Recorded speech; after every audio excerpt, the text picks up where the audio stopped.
Okay, we are live. Let's put that over here so it's not me looking at a picture of my own face. Okay, we are live, and I'm going to address an important topic today because over the last few months, I've gotten questions as I've sent out some communication, whether you're on my email list or you follow my stories or whatever. I have been talking a little bit about intuitive eating versus intentional eating, and I've had some folks ask me questions about it. Like, what's your stance on intuitive eating, Eliza? Do you hate it? Are you anti-intuitive eating? So I'm going to spend a little bit of time today, and I'll probably bleed into next week, talking about my view on intuitive eating. And I want to emphasize the my view because, as you've heard me say many, many times, let me just record this. Okay, I will repeat. We're going to talk a little bit about my view on intuitive eating. And it's really important for me that you understand that when I say this is my view, this is my view, right? This is not the right view, the only view. This is not me trying to get you to change how you feel and come over to my camp. This is just an offering, an invitation to let you know, in my experience, having been in this field, doing the work that I do with the clients that I've been doing it for the length of time that I've been doing it, I have come to what I feel like is my educational opinion or outlook on the concept of intuitive eating. And I'd like to talk about it with you. So this is an invitation for you to listen if you'd like. And if you find yourself getting triggered or if you find yourself getting angry or frustrated, as always, it's an opportunity to look inside and say, what's going on for me that is generating this trigger? Some of you may remember that I read the book Anti-Diet a while back, and I was very, very triggered. And as I shared with all of you, the first step in understanding that trigger was to look inward. What is going on for me that is creating this trigger? And can I own and evaluate and look at my part and understand what is happening for me rather than to attack the information? And I did that. So I offer you the same opportunity. Okay, so first I want to say, and obviously if you're watching this in my Facebook group and things, many of you are likely already not using intuitive eating, or a lot of my clients have tried to use intuitive eating and it didn't work for them. I just want to quickly talk about what intuitive eating is. So intuitive eating became really, really popular, I would say like in the 1990s. And by two dietitians, Evelyn Tribbold and Elise Resch. And after having worked with people who are struggling with food and body, and primarily in the eating disorder world, and they came up with sort of a method of addressing food and relationship to food that they named intuitive eating, and feel like it is the sort of gold standard in how you should have a relationship with food. Intuitive eating has gained a lot of popularity in the last couple of decades, and I will point out specifically that where it is most revered and very popular is in recovery from eating disorders. And I'll talk about that in another video, but I want to make that pretty clear. Not that it is not helpful outside of eating disorders, but I find that the people who are really, really sort of passionate about it and angry about it come from a history of eating disorders. And that's an important point to understand. Again, not entirely, it's not a blanket statement, but many people have. Also, I want to offer, if you have dabbled in intuitive eating and it is working for you, amazing. As you have always heard me say, you need to find what works for you. And if you have a relationship with intuitive eating that is working, that you feel good in, you feel free, you feel alive, you feel happy, you feel like the highest and best version of yourself, amen. I would never, ever, ever ask somebody to change something that's not working for them. That being said, I have had many clients come to me with some version of the story of, I wasn't happy dieting, so I tried to stop dieting and I was told to do intuitive eating, and I tried to do that too, and I'm more miserable than when I started, because now not only am I not dieting and not losing weight, but I am intuitive eating and for many people, I'm gaining weight or I feel uncomfortable in my body. The main thread that runs through is I'm still uncomfortable in my body, right? Whether you're gaining weight or losing weight or whatever, the main thread of I'm still uncomfortable in my body. Intuitive eating does not seem to be making me feel better about myself. And for many people that come to me, they'll say, I feel worse, right? I feel more out of control. I still don't feel good. I'm trying to do the body positive thing, right? Like it's not working. What's going on for me? Really quickly, I want to tell you the 10 principles of intuitive eating, many of which I agree with, a few of which that are important that I have a differing view and opinion on. Okay. Principle 1, reject the diet mentality. Principle 2, honor your hunger. Principle 3, make peace with food. Principle 4, challenge the food police. Principle 5, feel your fullness. Principle 6, discover the satisfaction factor. Principle 7, cope with your feelings without using food. Principle 8, respect your body. Principle 9, exercise, feel the difference. Principle 10, honor your health, gentle nutrition. Many of these I also am very in line with and, talk about myself. For instance, making peace with food, challenging the food police, discovering the satisfaction factor, coping with your feelings without using food sometimes, right? Respect your body, exercise, honor your health, all of those. I completely agree with. And so much of intuitive eating, I'm very much in line with. And when someone asked me this question, she said, what do you believe in? Like, what would you call it? And what I've been calling it for years now is intentional eating. And that is what I stand behind, intentional eating. And I want to talk a little bit today about why. This is a whole long conversation that would take sort of hours to unpack. So I'm going to unpack things kind of one point at a time. And today I'm going to talk about, of course, it's my job to do research on everything, on every manner of eating and dieting and food and psychology and brain and nervous system. Like, this is my job. So as part of my job, I have lots of books that I read and work through and compare and contrast. One of them is the Intuitive Eating Workbook. I also have a lot of intuitive eating books because it's my job to know and to comb through that research. I'm going to give you one example of something that doesn't work for me. Okay. So in the workbook for intuitive eating, there is an intuitive eating assessment scale. And in this assessment scale, they're looking at, do you have a problematic relationship with food? And if you answer yes to these things, they say, and I quote, each yes statement indicates an area that likely needs some work. Okay. So there is a connotation there that says, if you answered yes to this, there's a problem. Okay. Now, a couple of the questions in the section, I just want to read them to you. I try and avoid certain foods high in fat, carbs, or calories. If I am craving a certain food, I don't allow myself to have it. I get mad at myself for eating something unhealthy. I have forbidden foods that I don't allow myself to eat. I don't allow myself to eat what food I desire at the moment. I follow eating rules or diet plans that dictate what, when, and how to eat. Okay, that's just one section.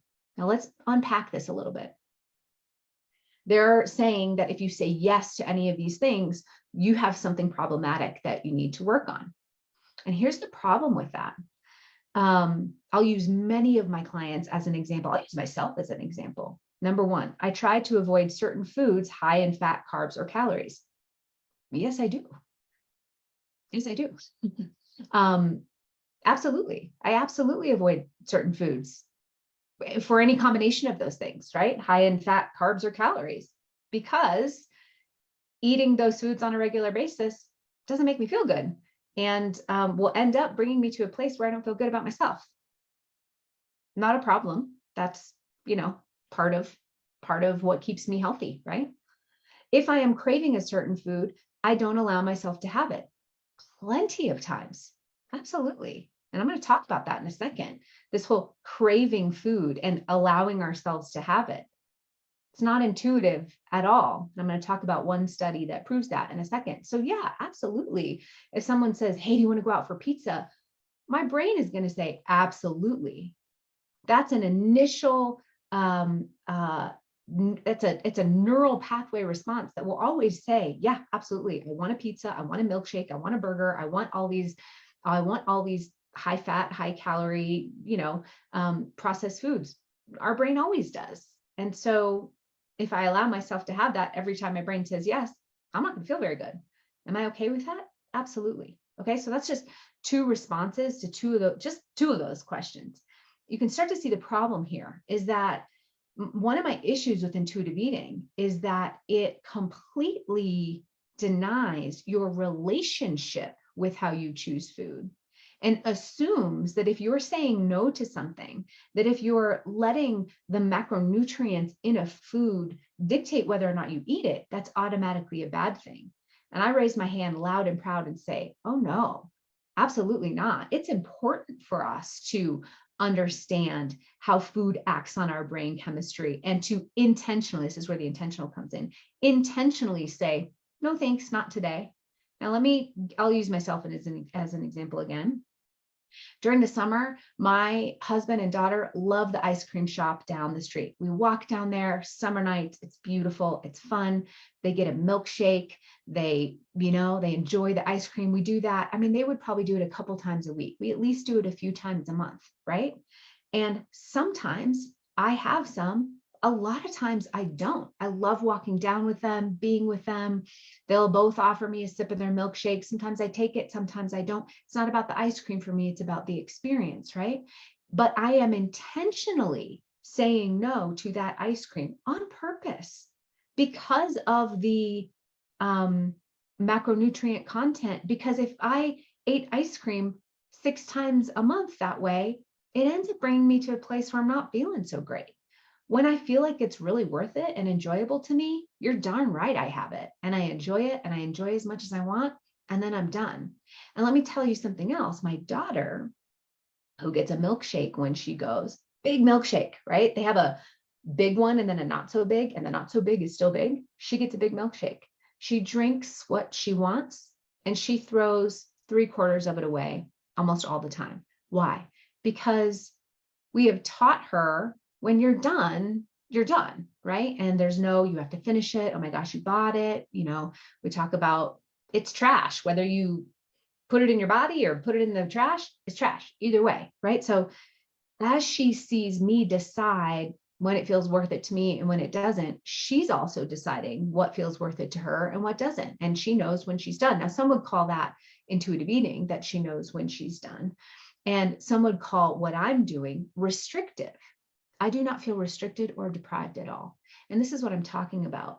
Much of intuitive eating denies your relationship to it, right? So for me, I know that I don't feel good. I don't feel like the highest and best, most aligned, empowered version of myself if I'm eating ice cream twice a week, if I'm having a milkshake twice a week from the ice cream shop.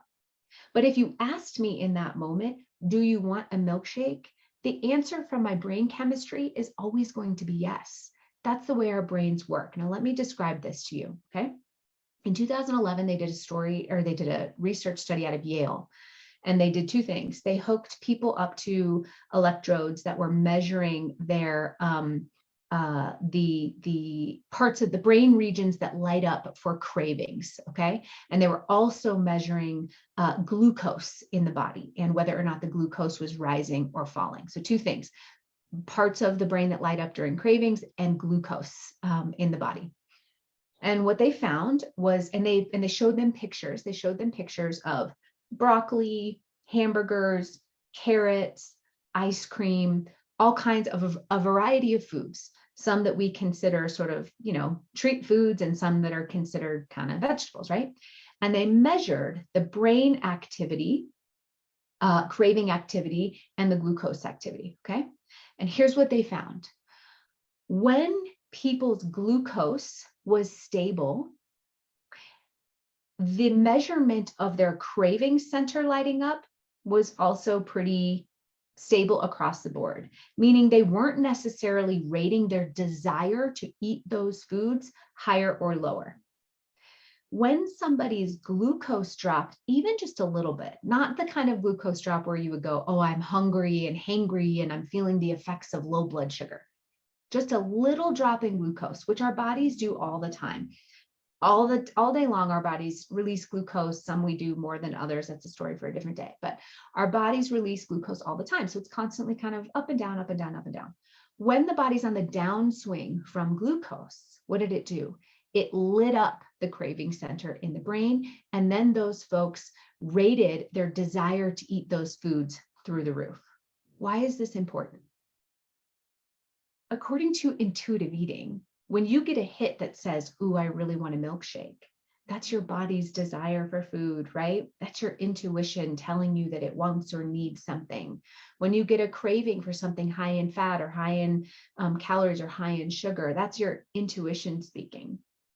And I'm going to make this argument over and over and over again over the next few weeks or however long I feel like talking about this. There are numerous studies that talk about how our cravings, the signals that get sent to our brain about when we're hungry, when we're full, how much to eat, when we want to eat, and what types of foods we want to eat are under biological control. And those biological controls have reactions to different variables, such as stress level, glucose level, how long it's been since you've eaten, inflammatory levels, insulin levels, okay?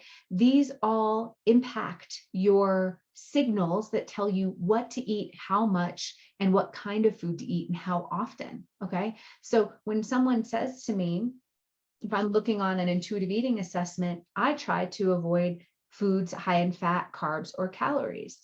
Well, yeah, because the signals that are telling me to eat all of those things, that's coming from my intuition. That's coming from the processed food industry that is abnormally hitting the biomarkers in my brain that tell me that I want something, right? That comes from my bliss point that's being activated. Or if I am craving a certain food, I don't allow myself to have it. Well, yeah, because when I see a milkshake, it's automatic. If my glucose is down even just a little bit, it's going to increase my desire for that milkshake. That's not intuitive.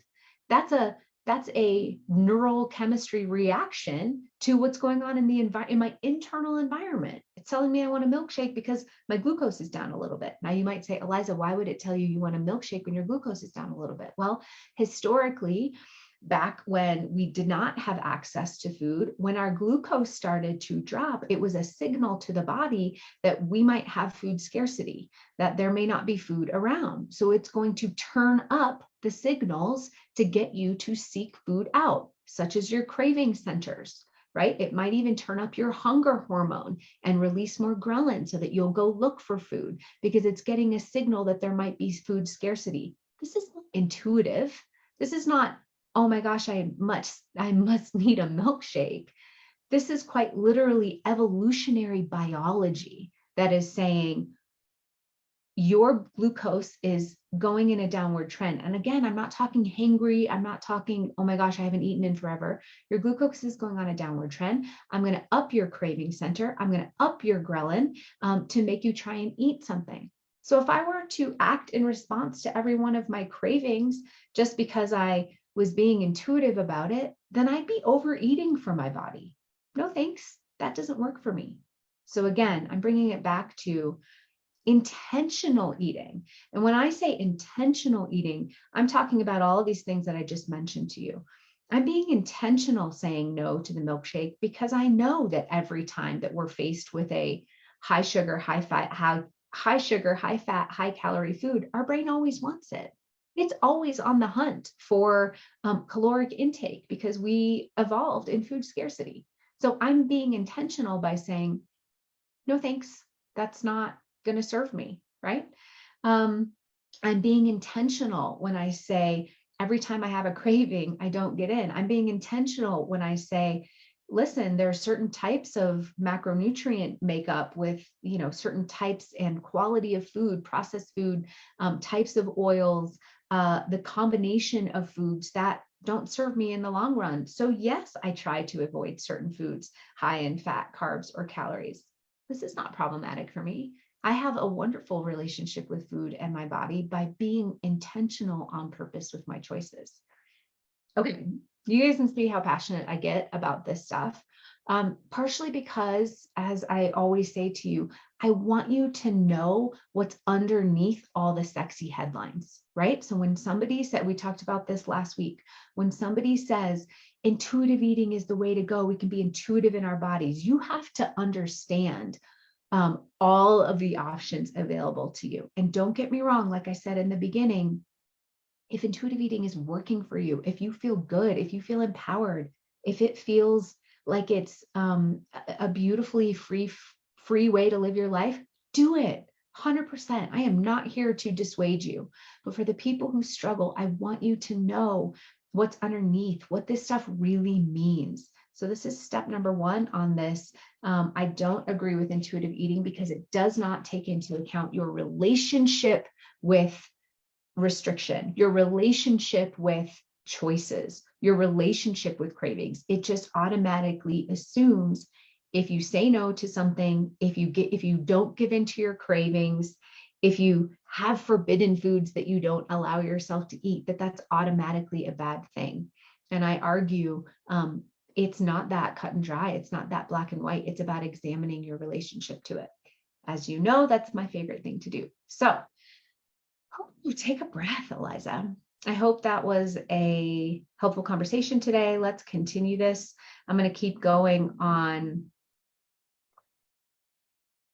sort of the biomarkers, the evolutionary biology piece to why personally I don't think intuitive eating is necessarily accessible for people. I venture to say I'm not sure that intuitive eating is actually even a real thing. But that's a conversation for another day. All right, everyone. I will see you next week. Keep those questions coming.